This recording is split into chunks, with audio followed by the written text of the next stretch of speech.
ছাত্র আন্দোলন, কোটা সংস্কার আন্দোলন, যেই আন্দোলনকে কেন্দ্র করে পুরাটা দেশ একেবারে তালমাতাল হয়ে গিয়েছে। প্রশাসন, সরকার দলীয় অথবা ছাত্র ছাত্রী ভাই বোনেরা এবং অন্যান্য যত দল রয়েছে দেশের সর্বস্তরের মানুষ, যারাই অংশগ্রহণ করেছেন এই একটা বিষয়কে কেন্দ্র করে, যারাই উদ্বিগ্ন হয়েছেন, তাদের দিকে লক্ষ্য করে আজকে কিছু কথা বলতে চাচ্ছি। আপনি চিন্তা করেন তো আপনার অন্তরের মধ্যে কি আছে, আপনি কোন চিন্তা ভাবনা করে, আপনি কোন চিন্তা চেতনায় একজনের উপরে গুলি ছাড়লেন, একজনের উপরে ইট পাটকেল মারলেন, একজনের উপরে লাঠি দিয়ে চার্জ করলেন, আঘাত করলেন। আপনার অন্তর বলে দিবে, আপনার অন্তর বলে দিবে আপনি কোন পথে হাঁটছেন, আপনি কোন পথে হাঁটছেন। একজন মুমিনের রক্তের দাম আল্লাহ তাআলার নিকটে এত বেশি, যার কারণে আল্লাহ তাআলা বলতেছেন, পৃথিবীর মানুষ শোনো, কোন মানুষ যদি মুমিন ব্যক্তিকে হত্যা করে তবে তার থাকার জায়গা জাহান্নাম, শুধুমাত্র তার থাকার জায়গা জাহান্নাম। ব্যাপারটা এমন নয় সে অনন্তকাল জাহান্নামে অবস্থান করবে, তার উপরে আল্লাহর গজব, তার উপরে আল্লাহর অভিশাপ, তার জন্য কঠিন যন্ত্রণাদায়ক শাস্তি রয়েছে। আজকের জুমার আলোচনার বিষয় জুলুম, এর উপরেই সংক্ষিপ্তভাবে আলোচনার চেষ্টা করবে ইনশাআল্লাহুল আজিজ। কয়েকটা জুমা থেকে আসলে যে ব্যাপারে আলোচনা করার জন্য প্রস্তুতি নেই, কারণবশত দেখা যায় যে সেই প্রসঙ্গটা পরিবর্তন হয়ে যায়। আজকেও ঠিক এই একই রকমই, যে কি ব্যাপারে খুতবা দিব, কি বলবো না বলবো, এরকম করতে করতে করতে খুতবার মেম্বারেই উঠে পড়লাম। যা হোক, আমরা এ ব্যাপারে আজকে কিছু গুরুত্বপূর্ণ কথা আলোচনা, কোরআন এবং হাদিস শোনার চেষ্টা করব, জানার চেষ্টা করব ইনশাআল্লাহ। খুতবা চলাকালীন সময় কেউ কোনো উচ্চবাচ্য আওয়াজ দিবেন না। যদি কারো কিছু জানার থাকে বক্তব্য শেষে, খুতবা শেষে বসে আলোচনা করবেন। প্রশ্ন থাকলে প্রশ্ন করার চেষ্টা করবেন ইনশাআল্লাহ। আমি আপনাদের সাথে পরামর্শ বা বসতে রাজি আছি। সুনান আদ-দারিমি হাদিস নাম্বার 2554 নম্বর হাদিস। রাসূল সাল্লাল্লাহু আলাইহি ওয়াসাল্লাম বলছেন, ইয়াকুম যুলমা, তোমরা জুলুম থেকে বেঁচে থাকো, জুলুম করা থেকে বেঁচে থাকো। ফাইনাল জুলমা জুলমাতুন ইয়াউমাল কিয়ামাতি, কেননা কিয়ামতের দিন জুলুমটা অন্ধকার রূপে রূপ ধারণ করবে, অন্ধকার রূপে তোমাদেরকে ঘিরে ধরবে, গ্রাস করে নিবে। অন্ধকার বুঝেন, চোখটা বন্ধ করেন, বুঝতে পারবেন যে পরিস্থিতি কি। এই যে তীক্ষ্ণ রোদ, তীব্র উত্তপ্ত আবহাওয়া, একেবারে সবকিছু স্বচ্ছ ফকফকা, চোখটা বন্ধ করে সূর্যের দিকে তাকান তো দেখেন কিছু দেখতে পান কিনা। ফাঁকা জায়গাতে গিয়ে চোখটা বন্ধ করে সূর্যের দিকে তাকান, দেখেন কিছু দেখতে পান কিনা। কিছুই দেখতে পাবেন না, বরং ঝলসে যাওয়ার মতো হয়ে যাবে।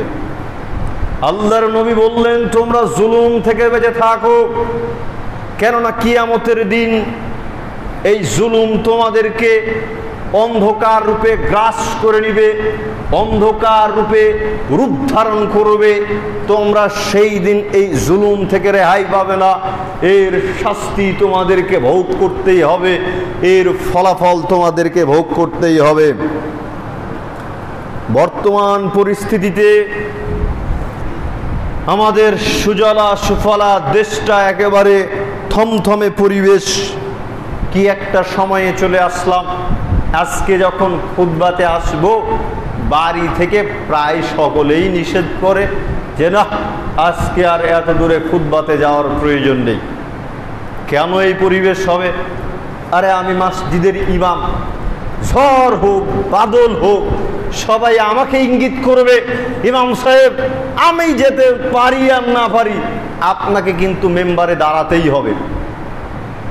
আমি মসজিদে উপস্থিত হতে পারি আর না পারি, আপনাকে খুতবার মেম্বারে দাঁড়াতেই হবে, সেই জায়গায় কেন আমাকে নিয়ে শঙ্কিত, কেন ইমামকে নিয়ে শঙ্কিত, কেন আপনাকে নিয়ে শঙ্কিত? কেন বলবে যে আজকে প্রয়োজন নেই, ফিতনা ফাসাদ হতে পারে?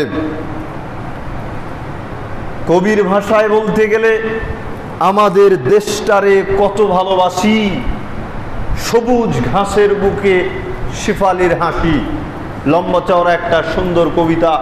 ছোটবেলা থেকেই কবিতাটাতে যখন পড়তাম মনে হতো মানে রূপকথার দেশে চলে গিয়েছি। কত সুন্দর সুন্দর কথা, দেশটা কত সুন্দর আমাদের।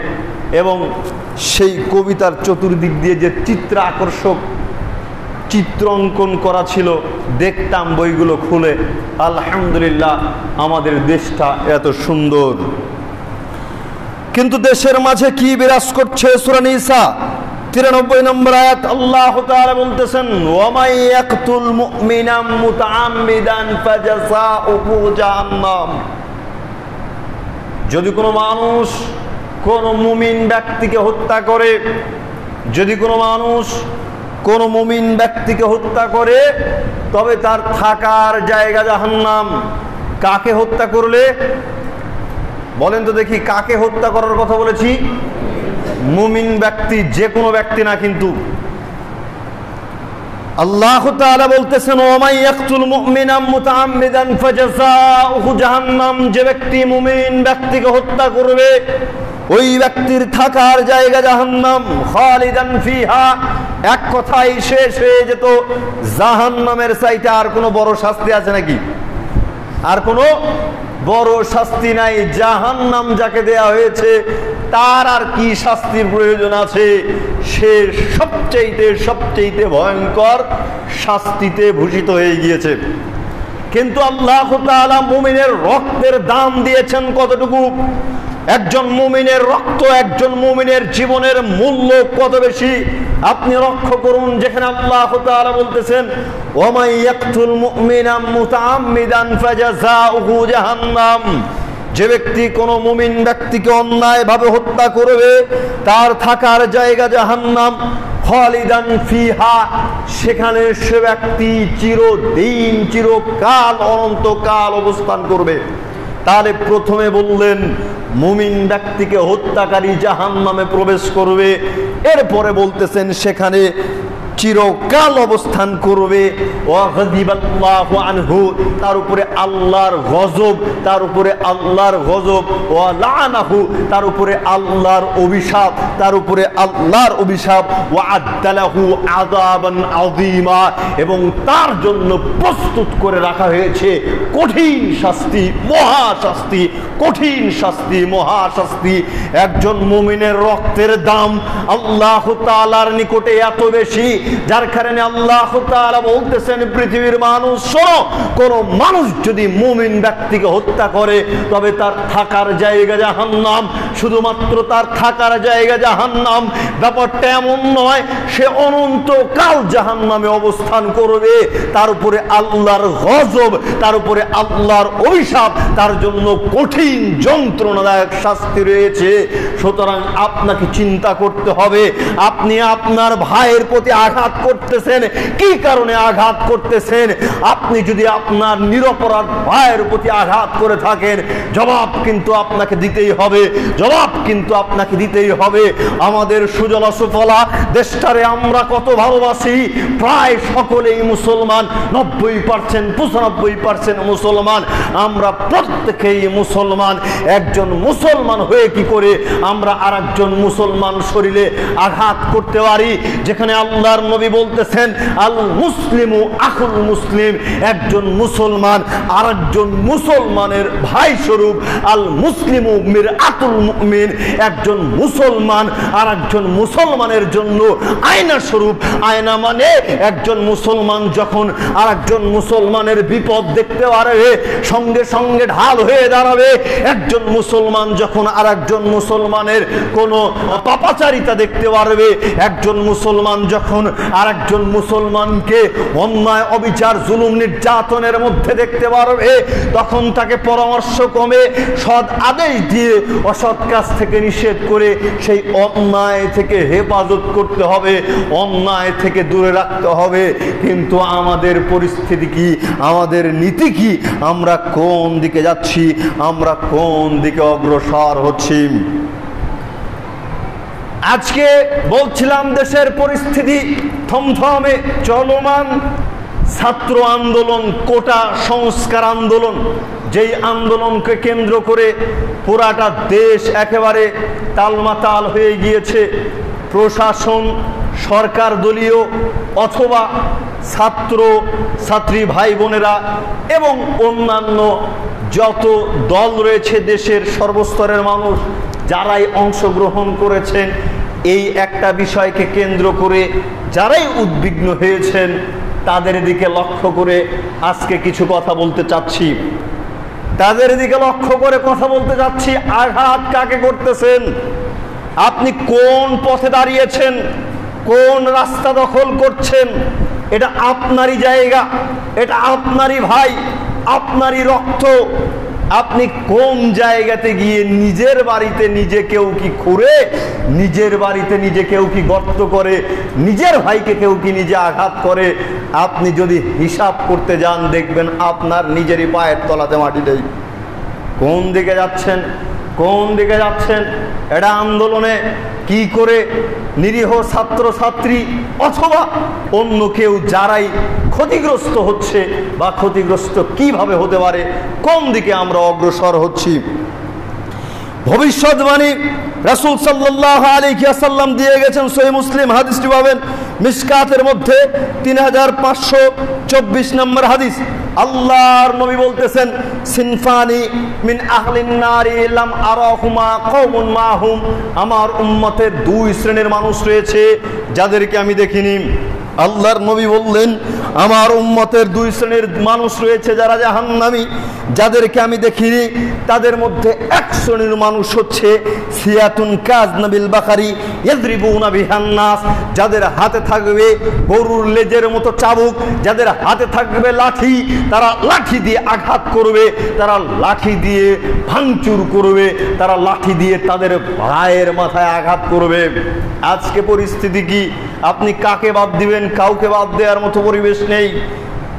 একজন আর একজনকে আঘাত করতে দ্বিধাবোধ করছে না, একজন আর একজনকে আঘাত করতে কোন রকম দ্বিধাবোধ করছে না। যে যেখানে যাকে সুযোগ পাচ্ছে সে সেখানে তাকেই আঘাত করছে। আল্লাহর নবী ভবিষ্যৎবাণী কিন্তু দিয়ে গিয়েছেন, আল্লাহর নবী একেবারে চিহ্নিত করে দিয়ে যাচ্ছেন। তিনি বলতেছেন, আমার উম্মতের মধ্যে দুই শ্রেণীর মানুষ রয়েছে যারা জাহান্নামী, যাদেরকে আমি দেখিনি, কিন্তু তাদের বৈশিষ্ট্য হচ্ছে তাদের হাতে থাকবে গরুর লেজের মতো চাবুক, তাদের হাতে থাকবে লাঠি, তা দিয়ে তারা মানুষকে আঘাত করবে, তা দিয়ে তারা মানুষকে আঘাত করবে। আপনার পরিস্থিতি কি? আপনার পরিস্থিতি কি? আপনার পরিস্থিতি কি? আপনি একটাবার নিজেকে প্রশ্ন করুন, আপনি একটাবার নিজেকে প্রশ্ন করুন। আজকে পরিস্থিতি এমনটা হয়ে গিয়েছে, অনেকেই বলবে আমরা প্রতিহিত করছি, আমাদের প্রতি আঘাত আসছে, আমরা প্রতিহিত করছি। আপনার মনের মধ্যে আমাদের যাওয়ার মতন ক্ষমতা নেই। আপনার মনের মধ্যে কি আছে আপনিই ভালো জানেন, আপনিই ভালো জানেন। কিন্তু একটা হাদিস আমরা আপনাদেরকে শোনাতে পারি। সহিহ বুখারী 52 নম্বর হাদিসের মধ্যে আল্লাহর নবী বলছেন, আলা ওয়াইন্না ফিল জাসাদি মুদগাতান ইযা সলাহাত সলাহাল জাসাদু কুল্লুহু ওয়া ইযা ফাসাদাত ফাসাদাল জাসাদু কুল্লুহু আলা ওয়াহিয়াল কলব। মানুষের শরীরের মধ্যে একটা গোশতের টুকরো আছে, এই গোশতের টুকরোটি যতক্ষণ পর্যন্ত ভালো থাকে ততক্ষণ পর্যন্ত পুরাটা শরীরই ভালো থাকে। আর যখন সেই গোশতের টুকরোটি খারাপ হয়ে যায়, আর যখন সেই গোশতের টুকরোটি খারাপ হয়ে যায়, তখন পুরাটা শরীরই খারাপ হয়ে যায়, তখন পুরাটা শরীর নষ্ট হয়ে যায়। আলা ওয়াহিয়াল কলব। আর সেই গোশতের টুকরোটি হচ্ছে মানুষের অন্তর, আর সেই গোশতের টুকরোটি হচ্ছে মানুষের অন্তর। আপনি চিন্তা করেন তো আপনার অন্তরের মধ্যে কি আছে? আপনি কোন চিন্তা ভাবনা করে, আপনি কোন চিন্তা চেতনায় একজনের উপরে গুলি ছাড়লেন, একজনের উপরে ইট পাটকেল মারলেন, একজনের উপরে লাঠি দিয়ে চার্জ করলেন, আঘাত করলেন, আপনার অন্তর বলে দিবে, আপনার অন্তর বলে দিবে আপনি কোন পথে হাঁটছেন, আপনি কোন পথে হাঁটছেন। জবাব তো আপনাকে দিতেই হবে, জবাব তো আপনাকে দিতেই হবে।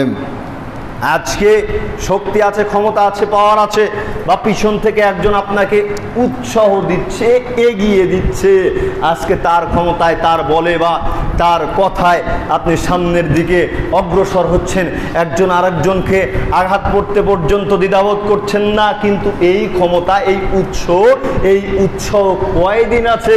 এই পৃথিবীর বুকে চলতে পারে, কিয়ামতের দিন চলবে না, কিয়ামতের দিন চলবে না। আল্লাহর নবী বলতেছেন লাইসা ফিহা মালুমুন লিআহাদ, কিয়ামতের দিন কারো কোনো বিশেষ পরিচয় থাকবে না, কারো কোনো বিশেষ পরিচয় থাকবে না। সকলেই এক আদমের সন্তান হিসেবে উঠবে, সকলেই আদমের সন্তান হিসেবে উঠবে। সেই দিন কারো কোনো বিশেষ পরিচয় থাকবে না।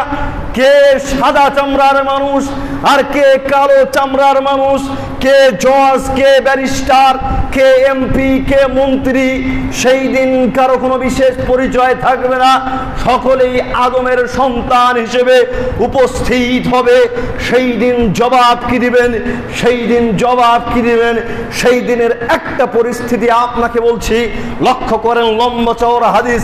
আবু সাইদ খুদরি রাদিয়াল্লাহু তাআলা আনহু বলতেছেন, কিয়ামতের দিন আল্লাহ সুবহানাহু ওয়া তাআলা আদম আলাইহিস সালামকে ডাক দিয়ে বলবেন, ইয়া আদম। তখন আদম আলাইহিস সালাম বলে উঠবেন, লাব্বাইকা রব্বানা ওয়া সাদাইকা, প্রতিপালক আমি উপস্থিত। ফায়ুনাদি বিসাউতি ইন্নাল্লাহা ইয়া'মুরুকা আন তাখরুজা মিন যুররিয়াতিকা ওয়া মা বা'সান ইলান নার।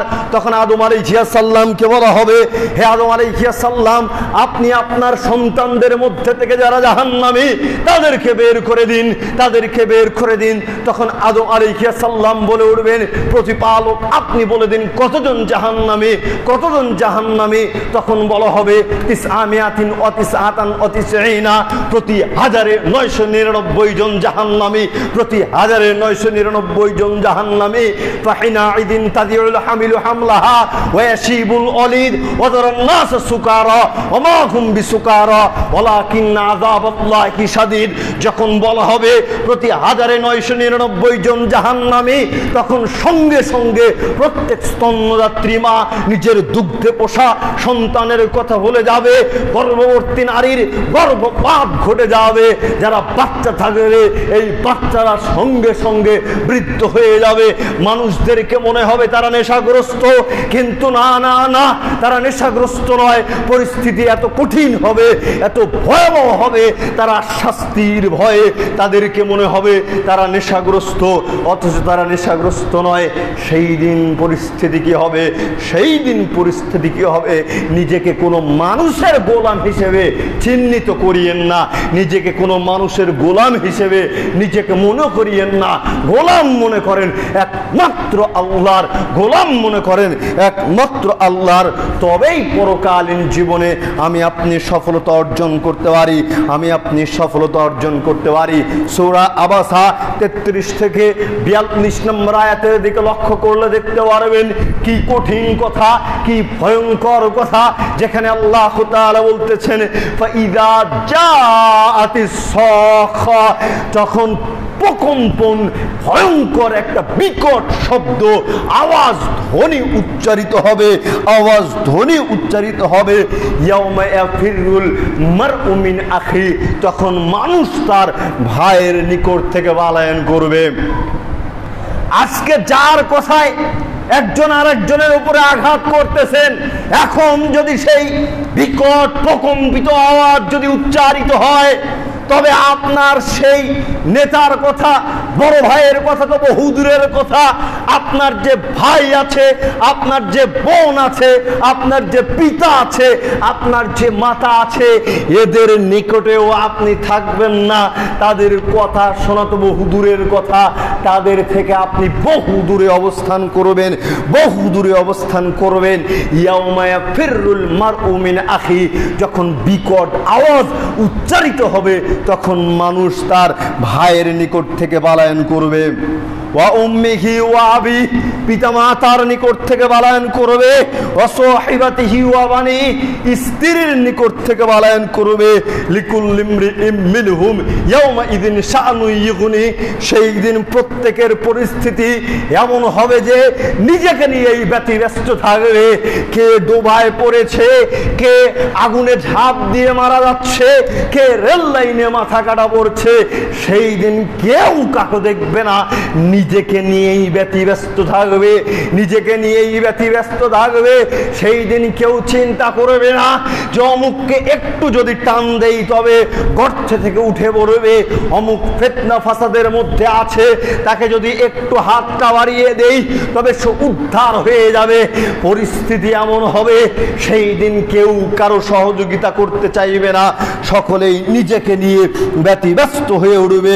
বুজুহুন ইয়াওমাইযিন মুসফিরা যাহিকাতুন মুস্তাবশিরা, সেই দিন কতক মুখমণ্ডল হাস্য উজ্জ্বল থাকবে, যাদের আমলনামা ভালো থাকবে, যারা পৃথিবীতে আল্লাহকে সন্তুষ্ট করে জীবন যাপন করেছে, আল্লাহর দেয়া বিধান অনুযায়ী জীবন যাপন করেছে, সেই দিন তাদের মুখমণ্ডল হাস্য উজ্জ্বল প্রফুল্ল থাকবে।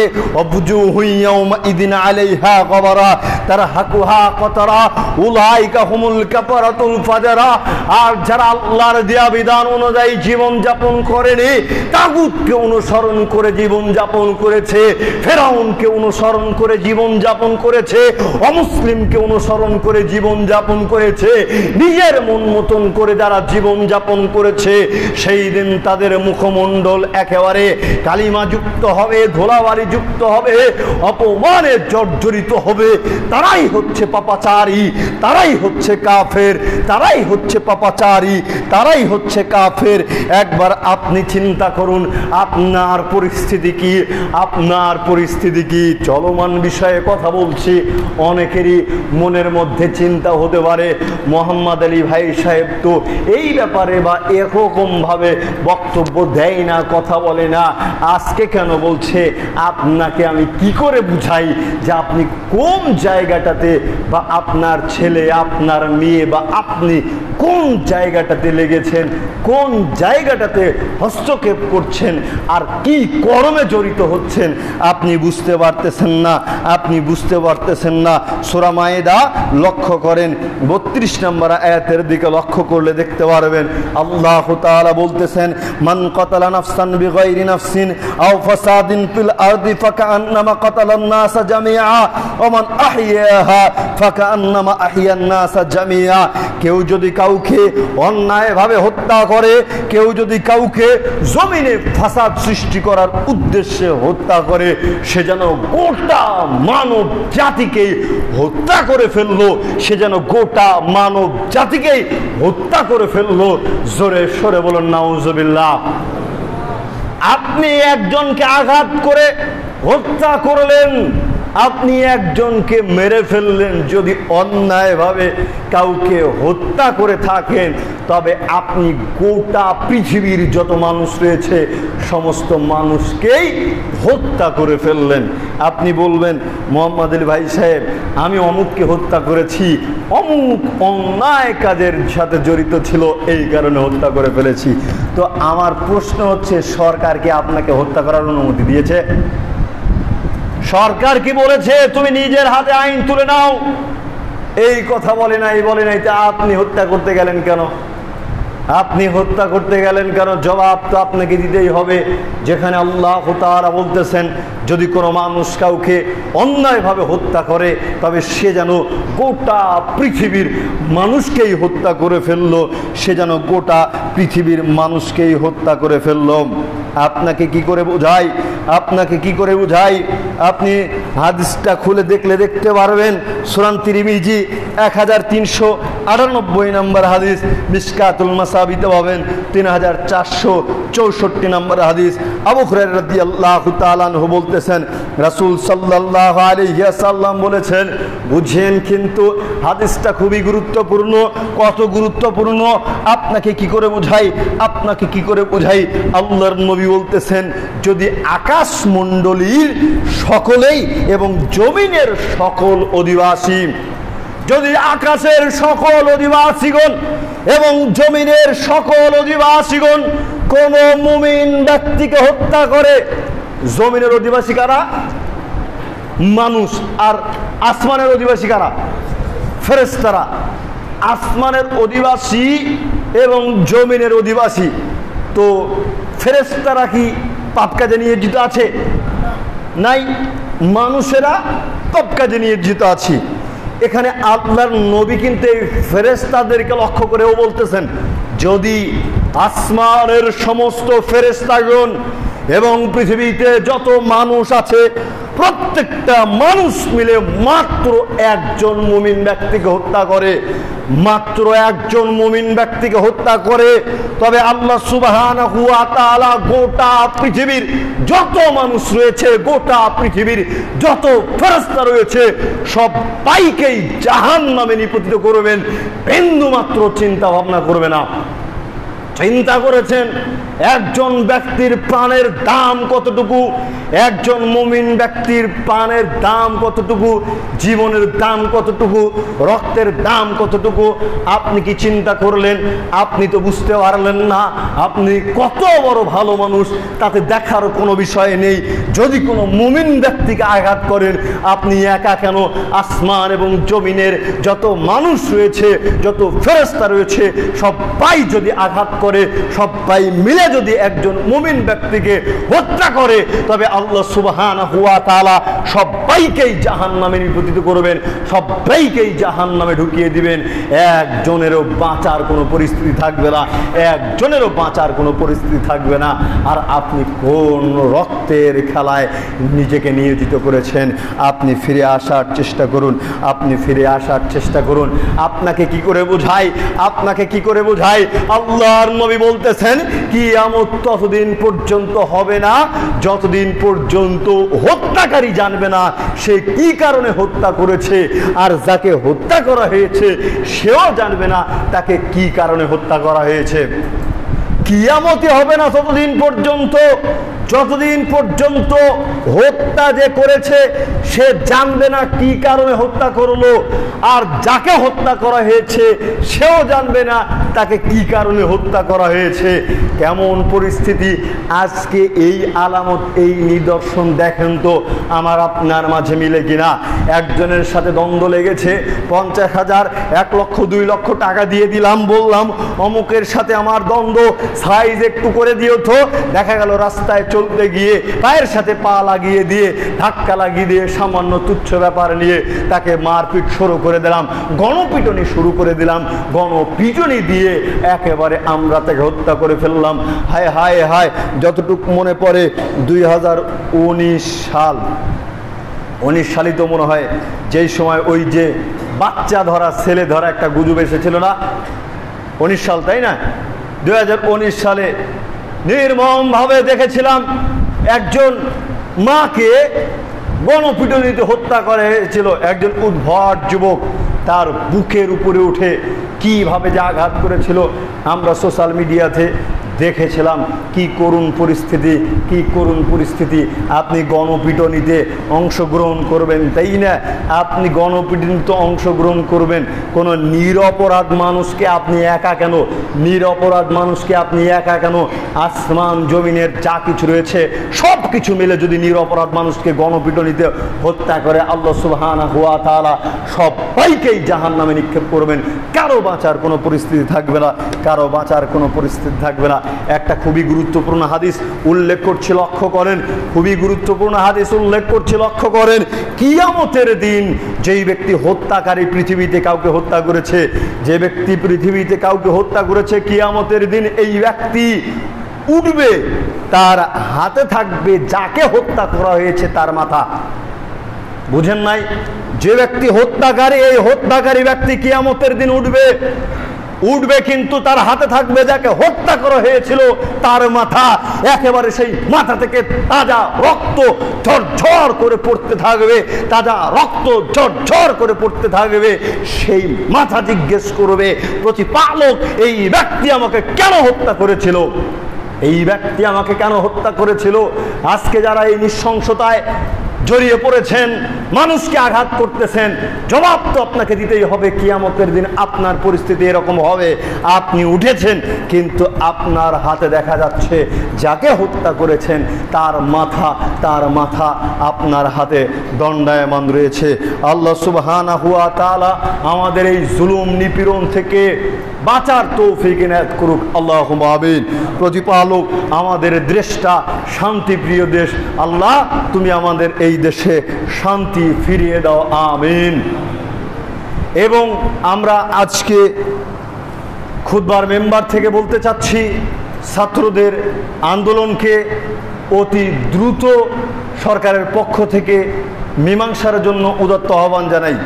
সামান্য বিষয়, এটাকে যত বড় করতে চাওয়া যাবে ততই দেশের মাঝে বিশৃঙ্খলা সৃষ্টি হবে। আমরা উদাত্ত আহ্বান জানাই সরকারকে যত দ্রুত সম্ভব ছাত্রদের দাবি, ন্যায়মূলক দাবিগুলোকে মেনে নেওয়ার জন্য এবং যারা এই ছাত্র হত্যার সাথে জড়িত রয়েছে তাদেরকে শাস্তির আওতায় নিয়ে এসে, আইনের আওতায় নিয়ে এসে শাস্তি নিশ্চিত করার আহ্বান জানাচ্ছি। প্রতিপালক দয়াবান ক্ষমাশীল, মরীচিকার জেলায় আবদ্ধ হয়ে গোটা পৃথিবীবর্তী পাপ নিয়ে তোমার দরবারে ক্ষমা প্রার্থনা করছি। তুমি আমাদের জীবনের সমস্ত অপরাধগুলিকে মাফ করে দাও, আমিন।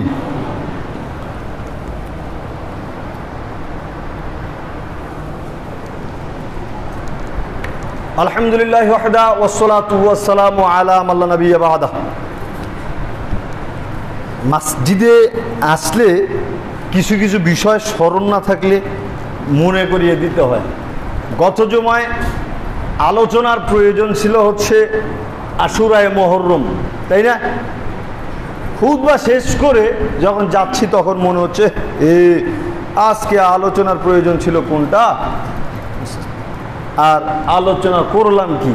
তো আশুরায়ে মুহররম আমাদের করণীয় হচ্ছে সিয়াম পালন করা, 2টা সিয়াম পালন করা, 9 মুহররম এবং 10 মুহররম, অথবা 10 মুহররম এবং 11 মুহররম।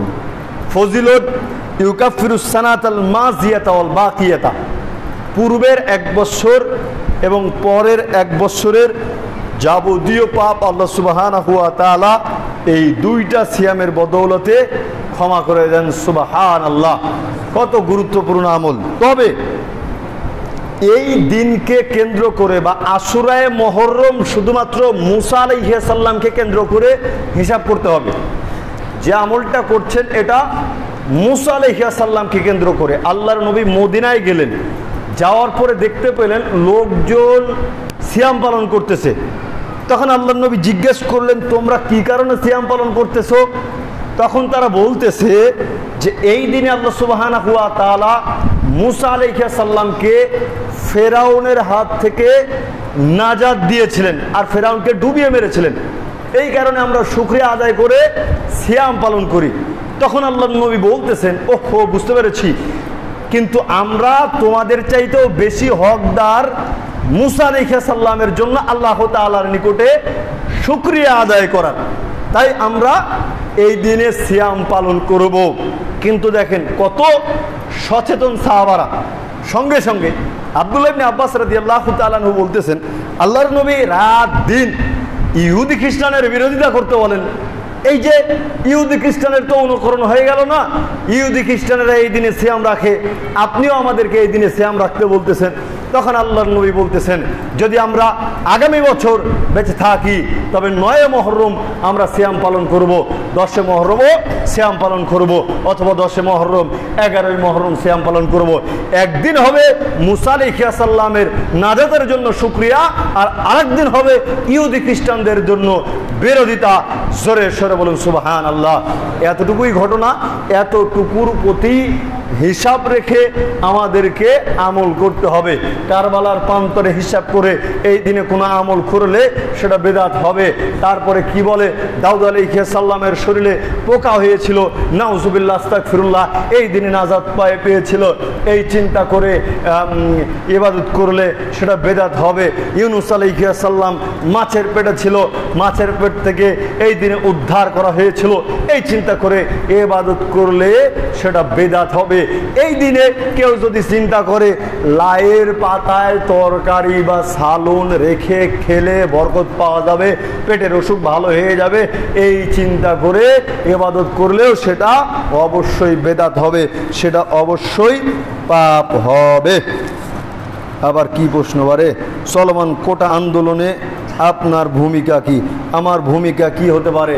বলবীর চির উন্নতম শির। অবশ্যই ছাত্রদের ন্যায় দাবির পক্ষে থাকতে হবে এবং কোনো সহিংসতায় জড়ানো চলবে না।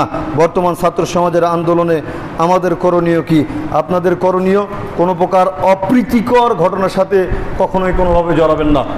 নিজের যেন ক্ষতি না হয়, নিজের ভাইয়ের যেন ক্ষতি না হয়, দেশের যেন ক্ষতি না হয়, দেশের সম্পদের যেন ক্ষতি না হয়। তবে হ্যাঁ, ছাত্রদের ন্যায় দাবিগুলো অবশ্যই অবশ্যই মেনে নিতে হবে। রংপুরের যে ঘটনা, আবু সাইদকে যেভাবে গুলি করে হত্যা করা হয়েছে, সেটা কোনোভাবেই মেনে নেওয়ার মতন না। আমরা সরকারের কাছে অনুরোধ জানাবো, এর তদন্ত করে অবশ্যই দোষীদেরকে শাস্তি নিশ্চিত করতে হবে, নিশ্চিত করতে হবে। এখানে আমরা যেটা দেখেছি, লাঠি চার্জ করলে করা যেতে পারত অথবা তাকে গ্রেপ্তার করা যেতে পারত, কিন্তু কোনোভাবেই গুলি করাটা উচিত হয়নি। আল্লাহ তার ভুল ভ্রান্তিকে ক্ষমা করে জান্নাতবাসী করুক, সকলে পড়ে আমিন।